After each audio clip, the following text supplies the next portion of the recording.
આજે 31મી ડિસેમ્બર એટલે ચાલુ અંગ્રેજી વર્ષનો અંતિમ દિવસ। ત્યારે આપણે અમારા આ ખાસ કાર્યક્રમ બાય બાય 2020માં નિહાળીશું આ વર્ષની પોરબંદરની મહત્વની ઘટનાઓ।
સૌપ્રથમ વાત કરીશું આપણે પોરબંદરના ઐતિહાસિક દરિયા મહેલના નવીનીકરણની। પોરબંદર પંથકના વિદ્યાર્થીઓને શૈક્ષણિક ક્ષેત્રે લાભ થાય તે માટે પોરબંદરના જેઠવા રાજવીઓએ સમુદ્ર કિનારે આવેલ ઐતિહાસિક મહેલ શૈક્ષણિક હેતુથી દાનમાં આપ્યો હતો। આ મહત્વની ઇમારત જર્જરિત બનતા જાન્યુઆરી માસમાં તેના નવીનીકરણની શરૂઆત થઈ હતી।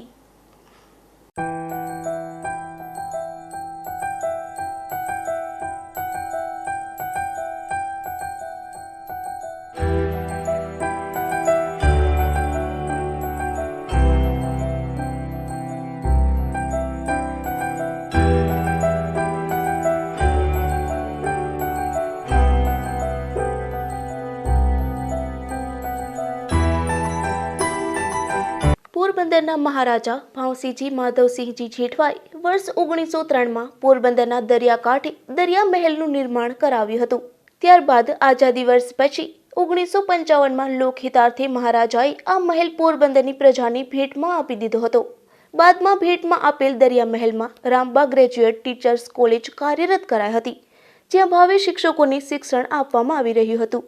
પરંતુ આ ભવ્ય ઇમારત છેલ્લા ઘણા લાંબા સમયથી ખંડેર બની ગઈ હતી, જેના કારણે કોલેજમાં અભ્યાસ કરતા વિદ્યાર્થીઓનું પણ સ્થળાંતર કરવામાં આવ્યું હતું। ત્યારબાદ અનેક વખત રજૂઆત છતાં તેના રિનોવેશનની કામગીરી શરૂ થઈ ન હતી, જેથી પોરબંદરમાં વિવિધ સંસ્થાઓના અગ્રણીઓએ જસ્ટિસ ફોર આરજીટી નામના ગ્રુપનું નિર્માણ કરી આ ઐતિહાસિક મહેલના નવીનીકરણ માટે લડત ચલાવી હતી. આ લડતને સફળતા મળી હતી અને ઇમારતના નવીનીકરણ માટે 7,31,00,000 જેવી માતબર રકમ મંજૂર થતા 26 જાન્યુઆરીના દિવસે પોરબંદરના રાજવી પરિવારના હરેન્દ્રસિંહ તેમજ પોરબંદર રાજપૂત સમાજના પ્રમુખ રાજભા જેઠવા સહિત વિવિધ અગ્રણીઓ સંતોની હાજરીમાં તેના જીર્ણોદ્ધારની કામગીરીનો પ્રારંભ કરાયો હતો. આ ઇમારતનું નવીનીકરણ શરૂ થતાં જ પોરબંદરની પ્રજા માટે આ દિવસ અતિ મહત્વનો કહી શકાય. ફેબ્રુઆરી મહિનાની જો વાત કરી તો 3 ફેબ્રુઆરીના રોજ માધવપુર નજીક દરિયાકાંઠે એક અજીબ ઘટના બની હતી, જેમાં ઈંડા મૂકવા આવેલી કાચબીનો સિંહ દ્વારા શિકાર કરવામાં આવ્યો હતો.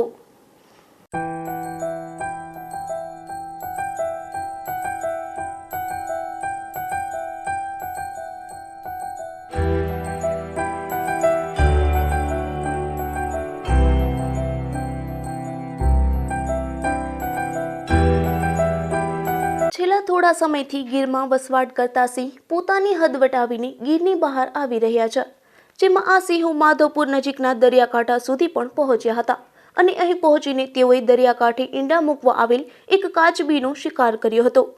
વન વિભાગના કર્મચારીઓ વહેલી સવારે બીચ પર ઈંડા સંરક્ષણ માટે ગયા ત્યારે આ ઘટના તેમના ધ્યાને આવી હતી. વન વિભાગના અધિકારીઓ અને પ્રકૃતિ પ્રેમીઓએ આ ઘટનાને અદ્ભુત ગણાવી હતી, માટે આ દિવસ પણ મહત્વનું કહી શકાય. ત્યારબાદ માર્ચ મહિનાનો અંત આવતાની શરૂઆત થતાં જ પોરબંદરવાસીઓ સહિત દેશભરના લોકો માટે કપરો કાળ શરૂ થઈ ગયો હતો, જેમાં માર્ચ મહિનાની 24 તારીખથી લોકડાઉનનો પ્રારંભ થયો હતો. કોરોના જેવી જીવલેણ બીમારીના કારણે લોકોની અવરજવર બંધ થઈ ગઈ હતી, તેમજ જીવન જરૂરિયાતની ચીજો સિવાયના ધંધા રોજગાર પણ ઠપ થયા હતા.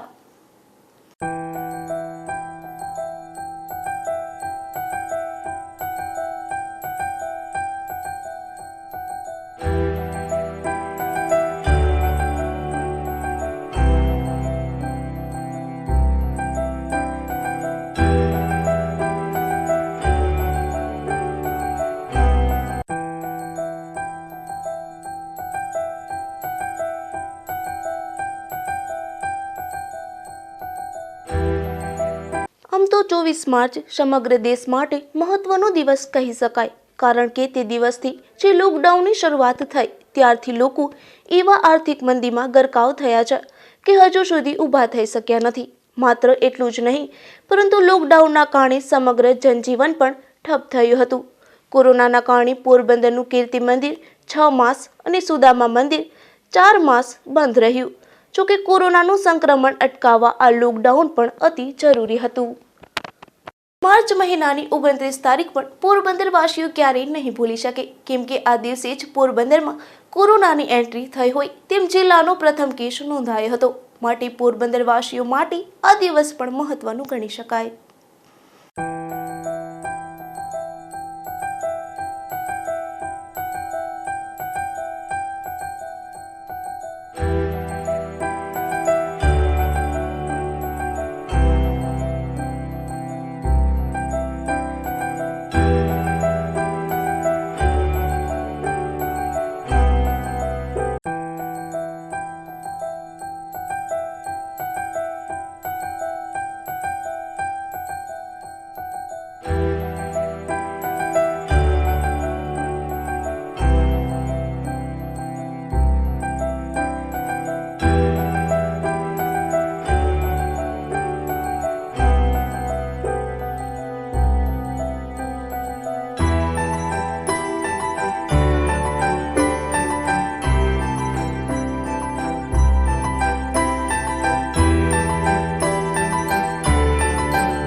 લોકડાઉન શરૂ થયું અને ગુજરાતના તમામ જિલ્લાઓમાં કોરોના પોઝિટિવ દર્દીઓ સામે આવતા રહ્યા.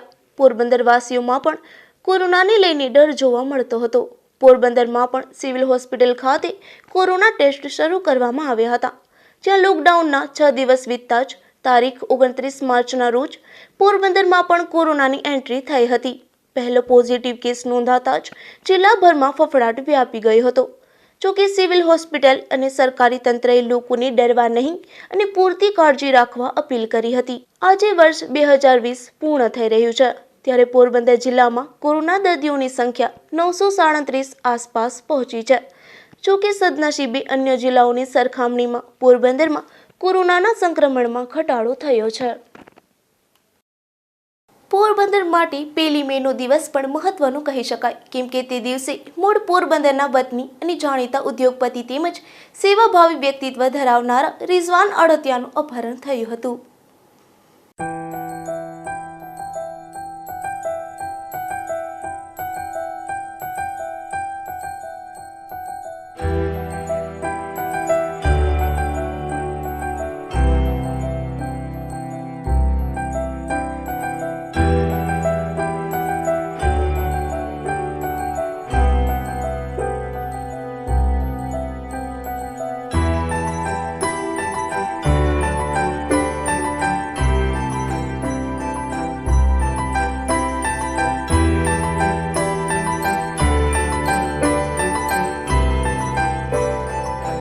પોરબંદરના વતની અને દેશ વિદેશમાં અનેક વ્યવસાયની સાથે સાથે રિઝવાન અડતિયા ફાઉન્ડેશનના માધ્યમથી અનેકવિધ સેવા પ્રવૃત્તિઓ સાથે સંકળાયેલા રિઝવાન અડતિયાનું 1 મેના દિવસે મોન્ઝાબીકાના માટોલા શહેરમાં અપહરણ થયું હતું, જેમાં તેઓ પોતાના જમ્બો કેશ એન્ડ કેરી સ્ટોરમાંથી પરત ફરી રહ્યા હતા. ત્યારે અપહરણકારોએ તેમનો પીછો કરીને અપહરણ કર્યું હતું. આ ઘટનાના પગલે પોરબંદર સહિત અનેક શહેરોમાં ચિંતાનું મોજું ફરી વળ્યું હતું અને તેઓ સહી સલામત પરત ફરે તે માટે અનેક જગ્યાએ પ્રાર્થના સહિતના કાર્યક્રમ પણ યોજાયા હતા. જેઓને છોડાવવા માટે 20 મેના દિવસે મોન્ઝાબીક પોલીસે ઓપરેશન હાથ ધર્યું હતું, જેમાં સફળતા મળતા રિઝવાનભાઈને 20 દિવસે મુક્તિ મળી હતી. વાત કરીએ જો આ વર્ષના ઓગસ્ટ મહિનાની, તો 15 ઓગસ્ટનો દિવસ પોરબંદર જિલ્લા માટે ગુજારો સાબિત થયો હતો, જેમાં આ દિવસે પોરબંદરના બરડા ડુંગરમાં ટ્રિપલ મર્ડરની કરુણ ઘટના બની હતી.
પોરબંદરના રાતડી ગામે પ્રાથમિક શાળામાં શિક્ષક તરીકે ફરજ બજાવતા કીર્તિભાઈ ગોવિંદભાઈ સોલંકી, પોરબંદરના ગોઢાણા બીટમાં ફોરેસ્ટ ગાર્ડ તરીકે ફરજ બજાવતા તેમના સગર્ભા પત્ની હેતલબેન કીર્તિભાઈ સોલંકી તથા વન વિભાગમાં રોજમદાર તરીકે કામ કરતો નાગાભાઈ ભૂરાભાઈ આગળ સહિતના લોકો 15 ઓગસ્ટના રોજ બરડા ડુંગરમાં દેશી દારૂની ગેરકાયદેસર ભઠ્ઠીઓની તપાસમાં ગયા હતા. ત્યારે વન વિભાગના જ બીટ ગાર્ડ લખમણ ઓડેદરા દ્વારા આ ત્રણેયની કરપીણ હત્યા કરી દેવામાં આવી હતી, જે બનાવે પોરબંદર સહિત રાજ્યભરમાં ચકચાર મચાવી દીધી હતી.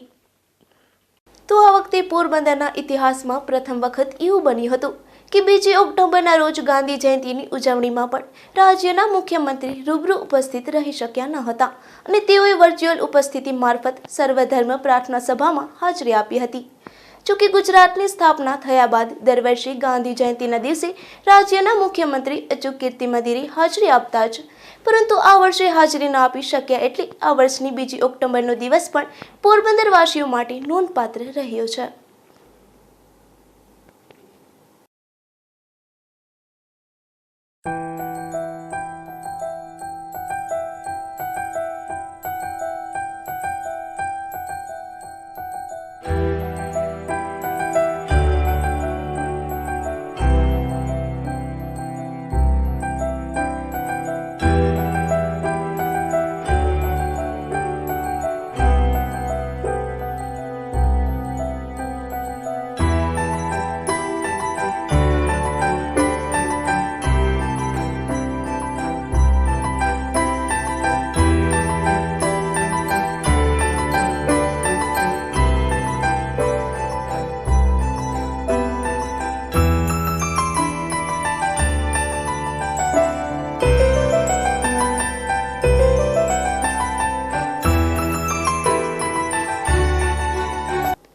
પોરબંદરની શાન ગણાતો બરડો ડુંગર સિંહના રહેણાંક માટે અનુકૂળ હોવાથી છેલ્લા 5 વર્ષથી અહીં સિંહનો વસવાટ કરવામાં આવ્યો હતો.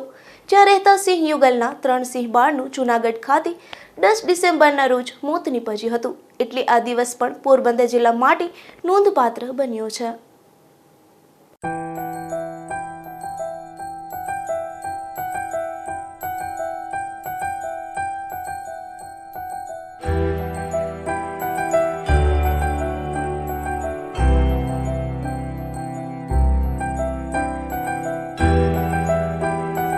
વિશ્વમાં સિંહોની વસ્તી ઘટી રહી છે, ત્યારે સિંહોના સંવર્ધન માટે ગીરના જંગલમાંથી 5 વર્ષ પૂર્વે 2 સિંહ યુગલને પોરબંદરના બડા લાયન જીનપુલ સેન્ટર ખાતે રાખવામાં આવ્યા હતા. અહીંનું વાતાવરણ સિંહો માટે અનુકૂળ હોવાથી અહીં સિંહ યુગલોનું મેટિંગ પણ સફળ થયું અને સિંહનો પરિવાર પણ આગળ વધતો હતો. પરંતુ 10 ડિસેમ્બરના કાળમુખા દિવસે અહીં જન્મેલા 3 સિંહ બાળના મોત થયા હતા. જેમાં પોરબંદરના બડા અભયારણ્યમાં સિંહોના સંવર્ધન માટે બનાવવામાં આવેલ લાયન જીનપુલ સેન્ટર ખાતે 25 નવેમ્બરના રોજ A1 નામના સિંહ અને એક માદા સિંહણના મેટિંગથી માદા સિંહણે 3 બચ્ચાઓને જન્મ આપ્યો હતો. આ બચ્ચાને જન્મ આપ્યા બાદ સિંહણ તેની ફીડિંગ કરાવતી ન હતી, ઉપરાંત તેની સંભાળ પણ લઈ શકતી ન હતી. જેથી આ 3 સિંહ બાળને જૂનાગઢ સકરબાગ ખાતે મોકલવામાં આવ્યા હતા. 15 દિવસમાં જ એક પછી એક એમ 3 સિંહ બાળના મોત નીપજ્યા હતા. અમારા આ ખાસ કાર્યક્રમ બાય બાય 2020માં પોરબંદર જિલ્લાની આ વર્ષની મહત્વની ઘટનાઓ નિહાળી, જેમાં પોરબંદર માટે કોઈ સારા દિવસો હતા તો કોઈ ખરાબ દિવસો પણ હતા. ત્યારે આવતીકાલથી શરૂ થનારું નવ અંગ્રેજી વર્ષ અમારા દર્શક મિત્રો અને તેના પરિવાર માટે શુભ ફળદાયી નીવડે તેવી ગુજરાત ન્યૂઝ પોરબંદર વતી હાર્દિક શુભકામનાઓ સાથે બાય બાય 2020.